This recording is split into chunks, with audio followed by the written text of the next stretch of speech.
Doctors of Reddit, what's the biggest case of faking it you've ever seen? Had a patient come in for a fall who now couldn't move their legs at all. Did a bunch of tests, didn't find anything. The patient was not at all fazed by suddenly being paralyzed, which was the first red flag. Didn't really believe anything was wrong, but the patient was still not moving their legs. My options are to admit for a huge workup or get them to walk. So I update them saying everything is fine, tests are negative, you can go home. Patient gets up, gets dressed and walks out without a word. My EMT instructor told me he and his crew ran on a seizure call. Gets there, doors wide open, female patient is unconscious and buck-ass naked. They start assessing her while one guy clears the house to make sure no one else is inside and gets something to cover her. After doing an arm drop test and trying to check her pupils, they all figure out that she's faking her illness. However, their general policy was never to openly state that, but to just roll with it instead. In line with that, he starts to call for an ambulance to come take her to the hospital. When one of his guys says, "Captain, she's clearly faking it." Then this woman, who is supposed to be unconscious and unresponsive, says, "No, I'm not." My brother was an EMT for 2 years and he told me this. People will try to use the ambulance as a means for transportation from Fulton to Oswego, because the hospital is in Oswego, by faking seizures. Sometimes when the head EMT guy was feeling fun and knew that the person was faking, he'd say something like, "Man, it's weird that he's having seizures but not peeing himself."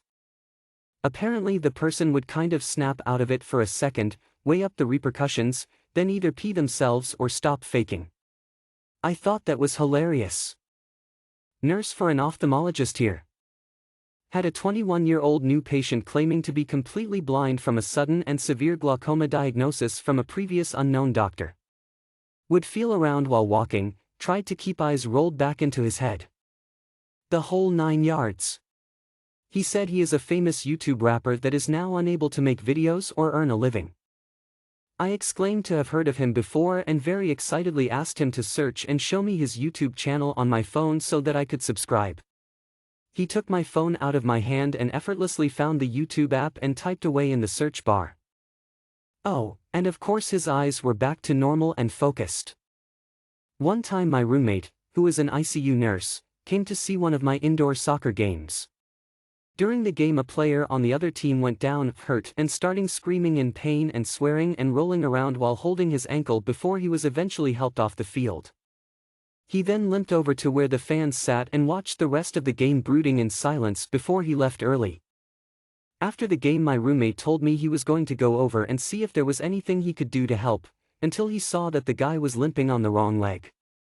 When I was a medical student I worked in the pediatric side of the emergency room and we would give popsicles to all the kids. One afternoon an 8-year-old came in with his father, and I asked what was wrong. The kid couldn't remember what he complained about to his dad, and the dad couldn't remember why he brought his kid in. The kid's mom was a nurse, she was working at another hospital at the time, and she was the one that would keep track of these things. Anyway, after a few minutes trying to figure out what was going on the kid asked, "So, can I have my popsicle now?" The kid was 100% healthy. Unfortunately we reinforced bad behavior and both the kid and the dad subsequently left with popsicles. I had a patient when I worked in a ICU that was sedated and on a vent. A family member showed up out of nowhere and was staying day and night. I got pretty suspicious of them because they were clearly lying about knowing this person. Just talked to the fake family member about how it must have been sad since they just celebrated their birthday a week or so before getting ill. This person said it was a wonderful party and such, to which I replied their birthday hadn't occurred yet and wouldn't for months.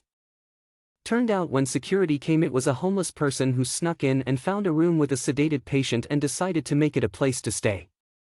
Needless to say security to enter the ICU was absolute shit. Prisoner came in with signs and symptoms of a big stroke. At that time the protocol was to get a non-contrast head CT to rule out a bleed and then give TPA, a powerful clot-busting drug that's only worth the risk if the benefit is to mitigate a major stroke. So that's what happened.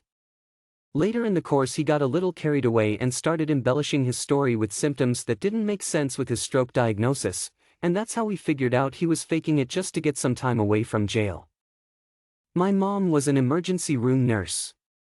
Years ago they brought a prisoner from the local pen in who seemed to be unconscious. The guards were suspicious that he was faking it. They checked his vitals and everything seemed to be okay. The attending doctor tried poking him in the foot with something pointy, nothing. Then he got an idea. They took a rubber hose and inserted it in the back of his throat as if they were intubating him. That did the trick. He sat up very quickly, coughing and gagging. Edit, yes, sternum rub, got it.